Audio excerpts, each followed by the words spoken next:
SB inter college के YouTube channel में आपका स्वागत है। आज मैं फिर लेकर आया हूँ कक्षा 6 के बच्चों को साइंस की क्लास में।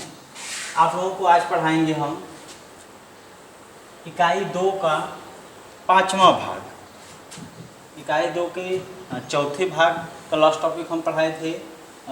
विभिन्न लक्षणों के आधार पर वर्गीकरण के अंतर्गत हम 5वां पॉइंट पढ़ाए थे, कठोरता के आधार पर पदार्थों का वर्गीकरण। तो कठोरता के आधार पर हम वस्तुओं को अपने ज्ञानेंद्रियों के द्वारा यानी अपने हाथों या त्वचा के द्वारा हम वस्तुओं को छूकर मुलायम या कठोर का आकलन कर वर्गीकरण कर सकते थे। आगे हम पढ़ाएंगे आप लोगों को आज 6वें पॉइंट में चुंबक के सापेक्ष व्यवहार के आधार पर पदार्थों का वर्गीकरण। चुंबक के सापेक्ष व्यवहार के आधार पर पदार्थों का जो वर्गीकरण है, इसमें हम क्या करेंगे, हम अपने आसपास के जो विभिन्न पदार्थ है जो चुंबक जिसको अपनी ओर आकर्षित कर लेता है, उन्हें हम ले लेंगे और उस पर हम देखेंगे कि किस प्रकार से उसका प्रभाव पड़ रहा है। जैसे हम अपने घरेलू वस्तुओं या अन्य वस्तुओं को ले लेते हैं, जैसे लोहा, लकड़ी, उसके बाद कंकड़, लकड़ी के बुरादे, निखिल आदि को ले लेते हैं, जिसको हम चुंबक से बारी बारी क्या करते हैं, चुंबक के संपर्क में उसको लाते हैं। तो हम देखते हैं उस पर चुंबक का क्या प्रभाव पड़ता है। तो उससे पहले मैं आप लोगों को कुछ इसके बारे में लिखवा दे रहा हूँ और आप लोग उसको मेरे साथ लिखते चलिए।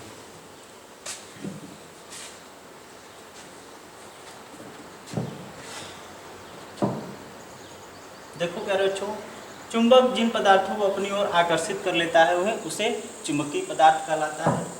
यहाँ हम लिख दे रहे हैं।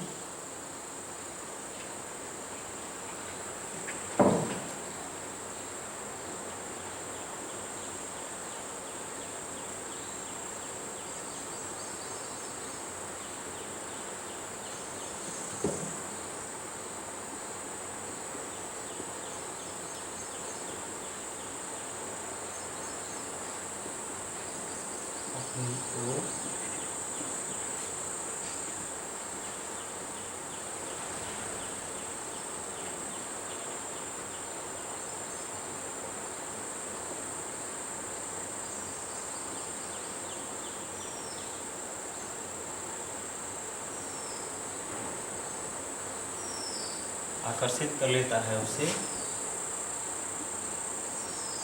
चुंबकीय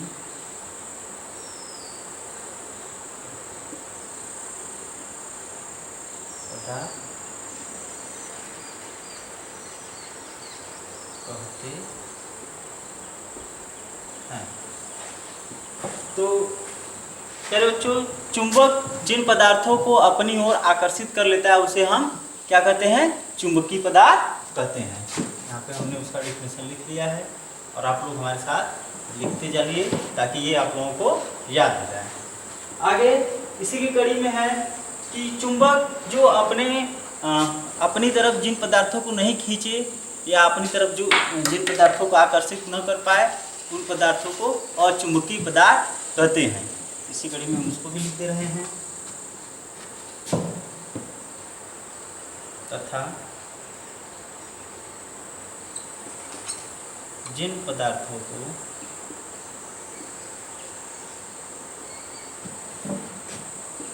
अपनी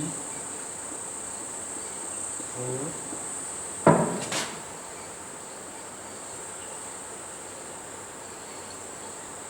न आकर्षित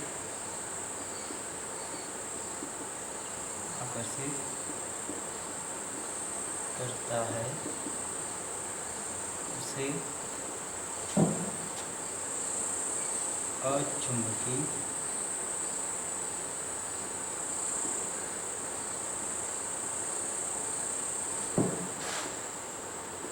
पदार्थ कहते हैं।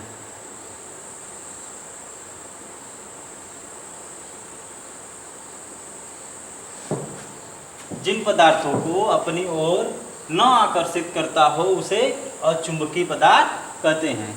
यहाँ मैंने दोनों बातें लिख दिया है। यहाँ पे चुंबक जिन पदार्थों को अपनी ओर आकर्षित कर लेता है उसे चुंबकीय पदार्थ कहते हैं, तथा जिन पदार्थों को अपनी ओर न आकर्षित करता हो उसे अचुंबकीय पदार्थ कहते हैं। ऐसे में आप लोग कुछ पदार्थों को लेकर चुंबक के माध्यम से आप उसे अलग भी कर सकते हैं। एक कॉलम बनाना होगा, मैं अभी बनाकर बता रहा हूँ।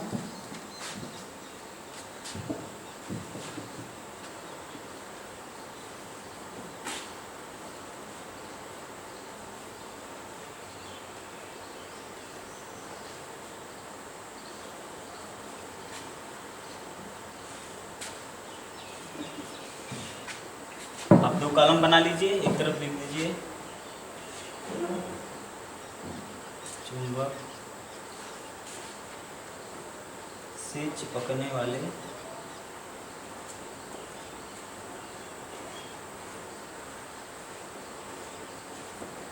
पदार्थ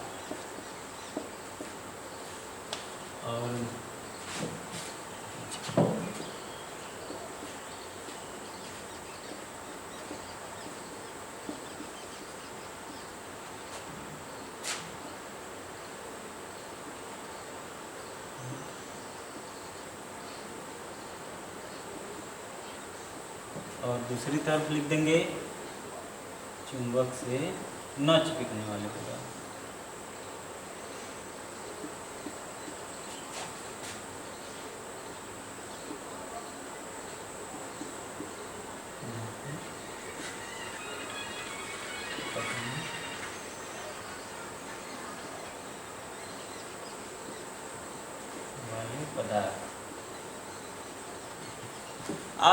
आप लोगों को मैं पहले विभिन्न प्रकार के पदार्थों को बताया था, उसमें से मैं कुछ को लिख कर बताता हूँ। जैसे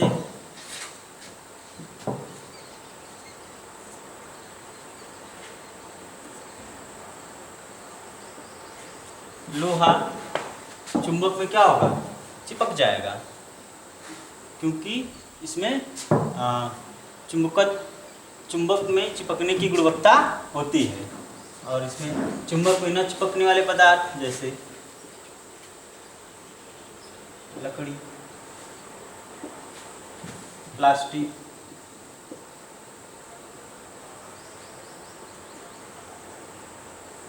प्लास्टिक से बनी वस्तुएं,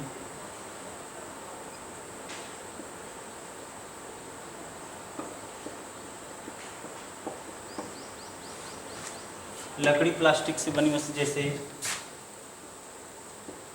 कुर्सी, टेबल,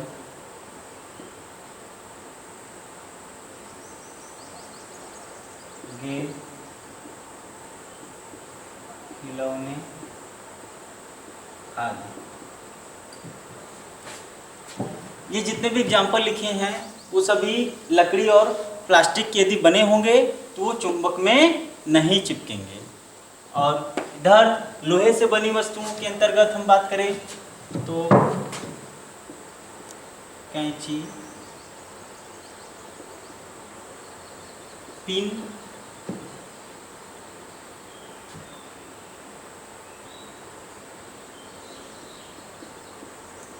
औजार,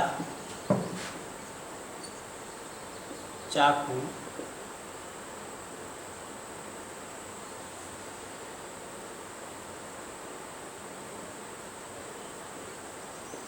खिलौने आदि। ऐसे पदार्थ जो लोहे से बना हो जैसे कैंची, पिन, औजार, चाकू, खिलौने आदि, इन सब को ये सब पदार्थ क्या है चुंबक के संपर्क में आएंगे तो क्या होगा, वो चिपक जाएगा। तो हम इसमें अलग अलग करके आप लोगों को बता दिए हैं। इसके अलावा और भी ढेर सारे पदार्थ हैं जो कि चुंबक के संपर्क में आने पर चिपकते नहीं हैं और कुछ ऐसे हैं जो चुंबक के संपर्क में आने पर चिपक जाते हैं। तो आप उसे अलग अलग छाट कर लिख कर अपना स्टडी करते रहिएगा। अब आगे आप लोगों को हम पढ़ाएंगे इस चैप्टर का लास्ट पॉइंट, तीसरा, पदार्थों के निर्माण की मौलिक इकाई।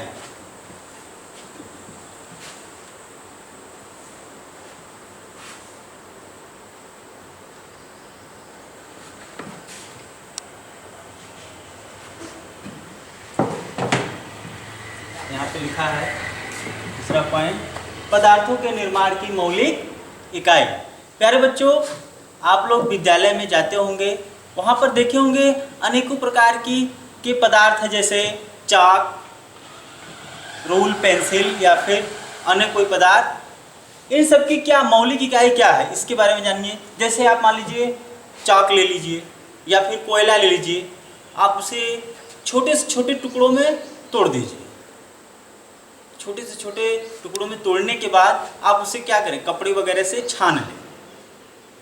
चालने के बाद आप उसे जब कपड़े के माध्यम से चाल लेंगे तो उसके बहुत ही महीन यानी बहुत ही सूक्ष्म कण आपको प्राप्त होंगे।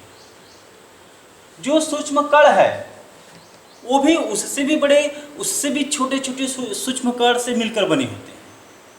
यानी पदार्थों की जो मौलिक इकाई है वो अति सूक्ष्म होते हैं, जिसे आप डिवाइड नहीं कर सकते या फिर आप जिसे अपने आंखों से नहीं देख सकते। तो उन पदार्थों के बारे में हम बताएंगे, जो कि इन पदार्थों के अंतर्गत आप पिछली क्लासों में शायद सुने होंगे, अणु व परमाणु। यानी किसी भी पदार्थ का सूक्ष्म कण अणु व परमाणु के माध्यम से तैयार होता है। तो अब आगे की कड़ी में हम लोग पढ़ेंगे अणु व परमाणु।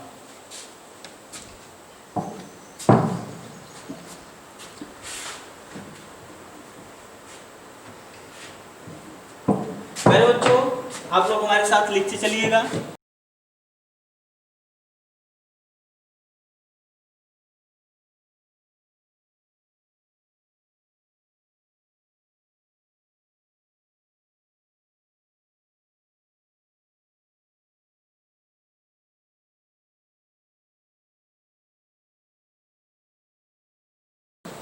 कि बहुत ही महत्वपूर्ण ये टॉपिक है अणु। पदार्थ का वह सूक्ष्मतम कण है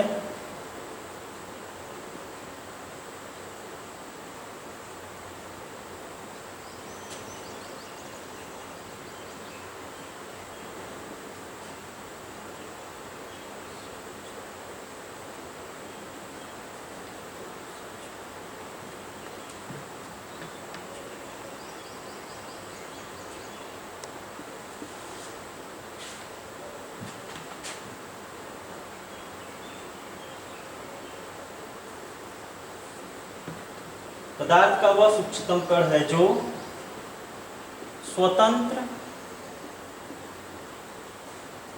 अवस्था में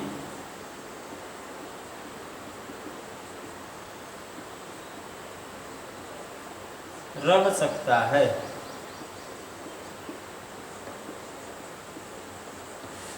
सारे बच्चों, अणु पदार्थ का वह सूक्ष्मतम कण है जो स्वतंत्र अवस्था में रह सकता है तथा उसमें पदार्थ के सभी गुण विद्यमान होते हैं। तथा उसमें पदार्थ के सभी गुण विद्यमान होते हैं। आप लोग इसको लिखते रहिएगा। पदार्थ के सभी गुण विद्यमान होते हैं, अणु कहते हैं।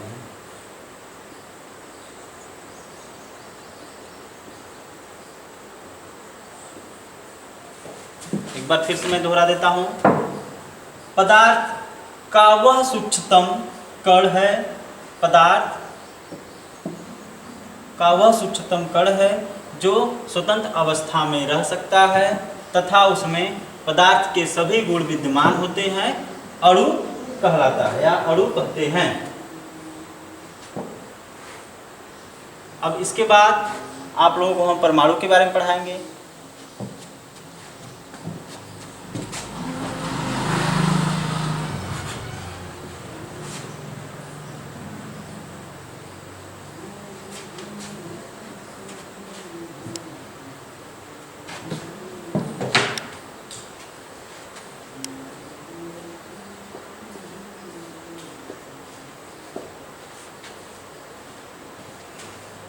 किसी पदार्थ का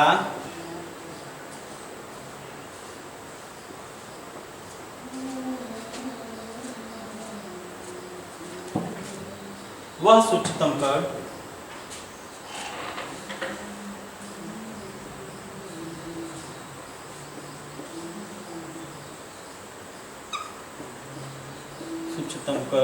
जो स्वतंत्र अवस्था में नहीं रह सकता,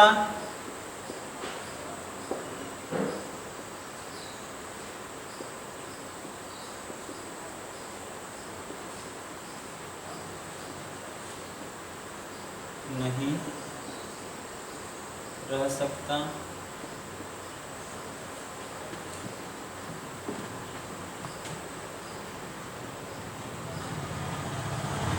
परंतु रासायनिक अभिक्रिया में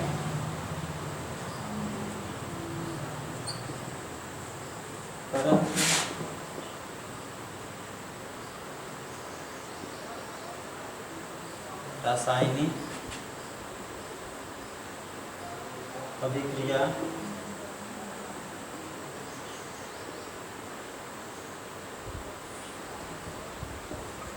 में भाग लेता है, परमाणु कहलाता है।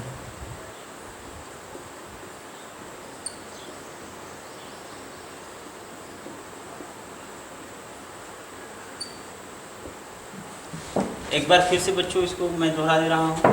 किसी पदार्थ का वह सूक्ष्मतम कण जो स्वतंत्र अवस्था में नहीं रह सकता परंतु रासायनिक अभिक्रिया में भाग लेता है, परमाणु कहलाता है। प्यारे बच्चों, आप लोग अणु और परमाणु के बारे में आज अच्छी तरह से जाने होंगे। कुछ और भी महत्वपूर्ण बातें हैं, मैं उसको लिखवा देता हूं।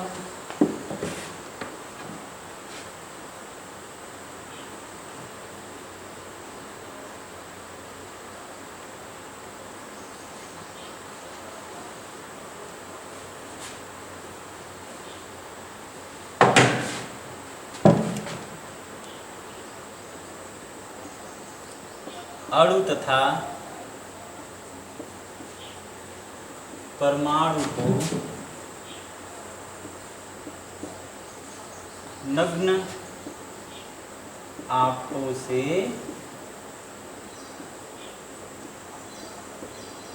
नहीं देखा जा सकता।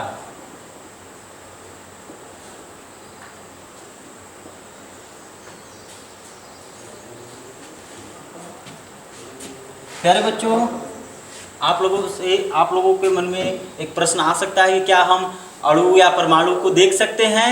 तो आप इसका उत्तर ये दे सकते हैं कि अणु तथा परमाणु को हम नग्न आंखों से नहीं देख सकते हैं। इसके अलावा परमाणु किसी पदार्थ के निर्माण की क्या है? मौलिक इकाई।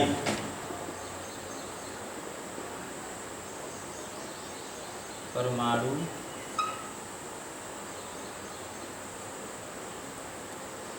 किसी पदार्थ की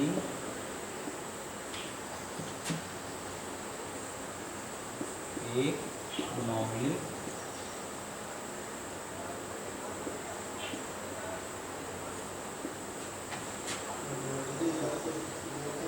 इकाई होती है। प्यारे बच्चों, परमाणु किसी पदार्थ का मौलिक इकाई होती है। यहाँ पे कार्य है। परमाणु किसी पदार्थ का मौलिक इकाई होती है, यानी इसी से हमें ज्ञात होता है कि यह पदार्थ जो है कि परमाणुओं के माध्यम से ही ये बना है, यानी उस पदार्थ में परमाणु की क्या गुणवत्ता है उससे पता चल जाता है, जिसे या वो तत्व या यौगिक के रूप में प्रदर्शित होता है।